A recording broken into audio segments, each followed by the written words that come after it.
Benda yang dibilangkan sebagai najis ialah qaih mana nanah. Sebab apa dikatakan dia najis tadi? Li'annahu damun mustahilun. Iaitu dia merupakan darah yang warnanya telah berubah.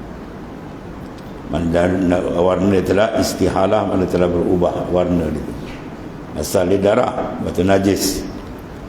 Jadi dia berubah, nanah tu dah jadi warna kekuning-kuningan. Wasadid, dan juga nanah yang berdarah juga. Jenis darah tapi ma'un raqiqin yukhalitud dam. Ya, dia cair tidak kental macam nanah, tapi dia bercampur dengan darah. Walhasil itu semua termasuk dalam minan najasah, benda yang najis. Bermakna kalau kena pada sembahyang batal.